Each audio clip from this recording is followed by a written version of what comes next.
Dans Fusion 360, tu vas pouvoir analyser ton assemblage, voir comment il réagit aux forces ou aux mouvements. Pour ceci, tu vas aller dans tes modes et prendre simulation.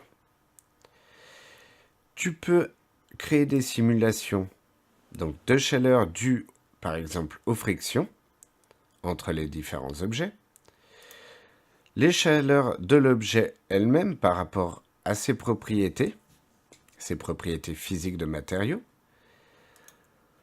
les fréquences, c'est-à-dire par exemple les vibrations dues au mouvement toujours par rapport aux propriétés de matériaux, ou encore les pressions. Ici, tu vas travailler les pressions statiques, tu vas faire OK. Lorsque tu commences une simulation, tout a à voir avec les matériaux, donc il faut que tu définisses tes matériaux. Tu vas venir cliquer sur Matériel et Study Matériel. Par défaut, ils sont tous réglés en acier, style. Tu peux venir dans Study Matériel, les modifier. Donc, ici, pour mes deux axes de gauche, je vais choisir du polystyrène, donc un matériau plutôt léger et déformable. Je crois que je l'ai passé, polystyrène. Je vais mettre le même polystyrène pour l'axe à l'intérieur du pipe. Polystyrène. Pour l'axe de droite et le pipe de droite, je vais utiliser du titane même Height Strange Alloy. Donc, un titane de grande capacité de résistance. Pour la boucle, je vais choisir de l'ABS, donc un matériau qui est quand même sujet aux déformations. Et pour le bouton, le support du bouton, je vais rester en style, donc en acier. Pour ceci, je reste sur Same as Model. On peut ensuite régler s'il doit subir une force ou s'il doit utiliser une force, permanente.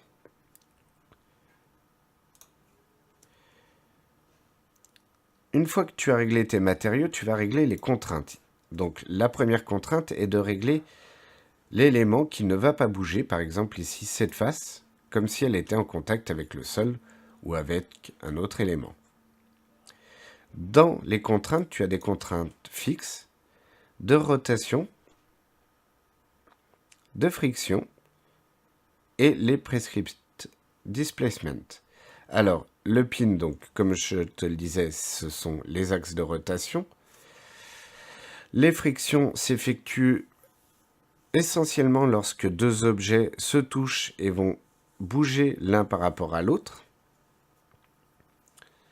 Les prescripted displacement, ce sont des éléments fixes entre eux. Donc, deux éléments qui sont en contact, on peut lui créer des prescripted displacement. Une fois que tu as réglé ta contrainte, tu vas faire OK. Là, je vais en créer deux autres au niveau de ces axes en pin. Voilà. Lorsque tu es en pin, tu as différents réglages. Donc, par rapport à une expansion radiale, donc dirigée contrairement au centre du cercle, du cylindre. Axial, donc un mouvement qui se fait autour d'un axe, ou tangentiel, qui se fait par rapport à deux vecteurs qui sont tangents à notre rotation. Ici, tu vas prendre axial. Tu vas appliquer le même de l'autre côté. Donc, contrainte, je vais zoomer, prendre ce cylindre et le mettre en pin. OK. Tu vas ensuite venir dans Load pour appliquer une force. Donc, des forces, il y en a plusieurs. Une force d'appui, une pression sur les parois de l'objet, un mouvement de rotation, comme si tu essayais de vriller en fin de compte ta boucle. Ici, tu peux enlever des forces. Donc, c'est plutôt l'absence de force sur une partie de ton objet. Ici, ça va être des pressions autour d'un cylindre, ou ici, la pression de l'eau contre des parois. Nous, on va prendre force, sélectionner là où doit s'appuyer la force. Je vais sélectionner ce cercle en l'occurrence. Lorsque tu as appliqué ta force, tu dois régler sa direction. Donc tu peux la régler par rapport au normal du cercle, par rapport à un angle, donc que tu peux choisir, ou par rapport à des vecteurs. Ici, moi, je vais prendre angle, lui demander de flipper la direction afin qu'elle s'applique du haut vers le bas. Je ne vais pas mettre d'angle à mon angle, je veux qu'elle s'applique verticalement.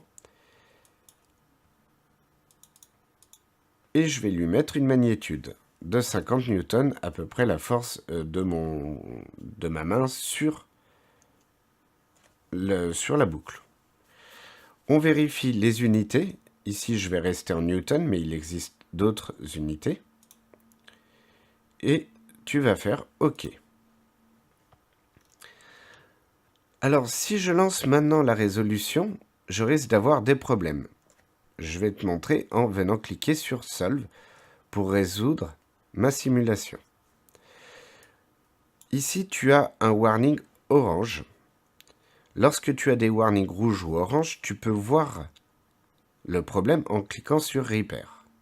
Ici, il me dit que, principalement, je n'ai pas réglé les contacts. Effectivement, c'était fait exprès pour te montrer les warnings, mais je n'ai pas réglé les contacts entre mes différents éléments. Donc, tu vas faire Close, venir dans Contact, et tu peux générer ou automatiquement les contacts ou manuellement. Lorsque tu les génères manuellement, ça va être à toi de sélectionner les deux composants que tu veux mettre en contact. Par exemple, je vais choisir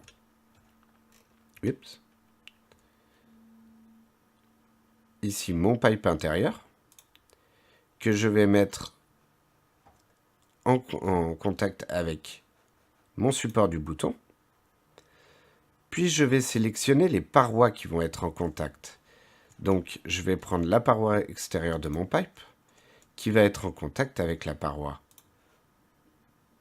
du cylindre dans... Oups.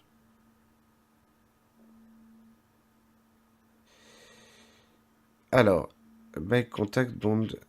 Ici, il me dit qu'en fait, il y a déjà eu un contact à ce niveau-là de régler.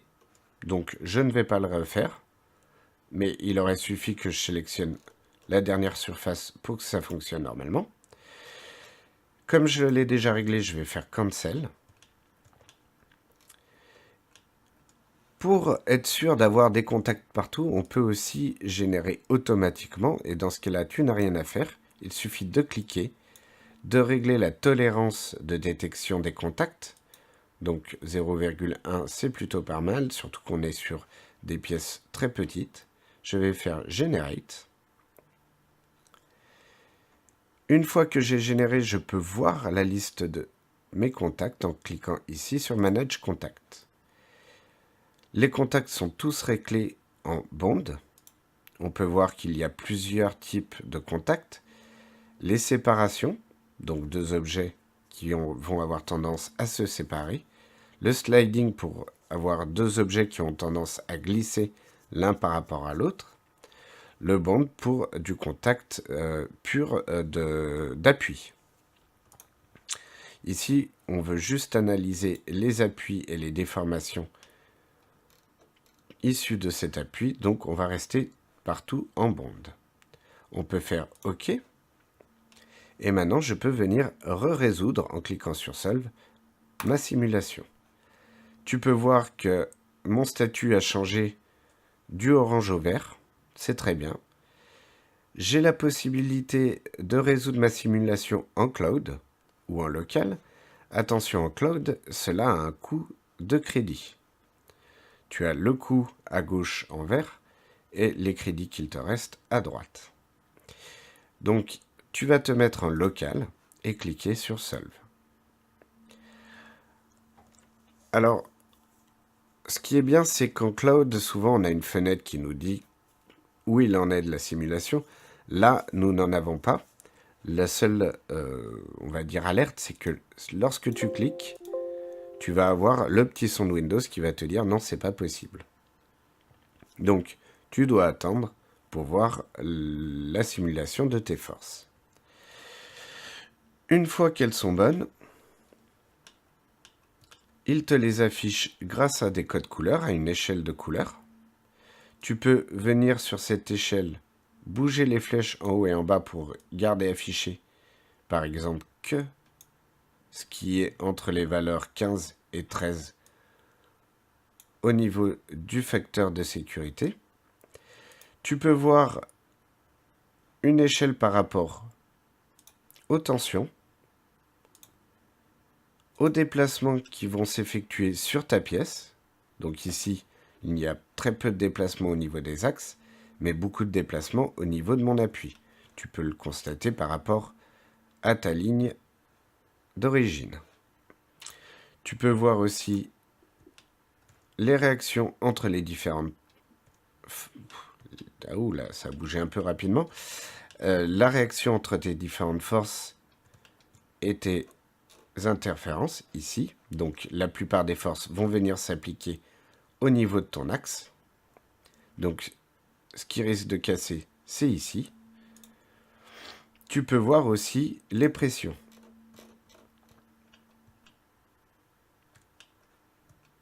Donc ici, lorsqu'on appuie sur le haut de notre boucle, il y a des pressions qui viennent s'appliquer sur cet objet au niveau de l'axe.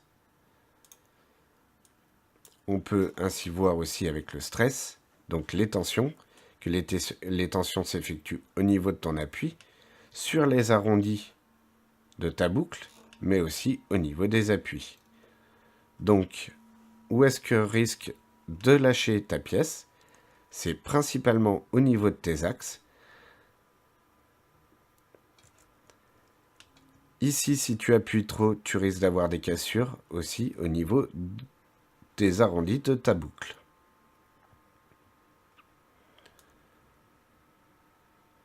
Voilà.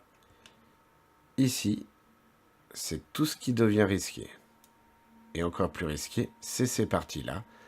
Donc tu peux voir que ta pression est énorme. La tension est énorme.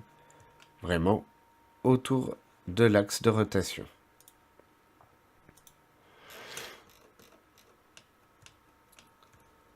Très bien. Tu peux voir aussi une animation de la pression que tu effectues. Cette animation, tu peux l'enregistrer, ainsi la garder de côté. Tu vas pouvoir changer sa vitesse, on va la faire fast-set, et le nombre d'étapes. Alors, le nombre d'étapes ici, ensuite tu peux visualiser les différentes étapes. Tu peux voir donc les valeurs de déplacement. À l'étape 10, on s'est déplacé quand même de 5 mm quasiment. C'est une bonne déformation. Cette animation, cela dépend des forces que tu analyses, bien sûr. Oups là, je vais remettre ma flèche en bas. Tu peux rajouter des légendes. Régler aussi la légende ici présente de ton échelle avec légende option. Tu peux aussi générer un rapport de simulation, donc qui te donneront les cotations des niveaux de déplacement ou, par exemple, comme ici, les valeurs de stress.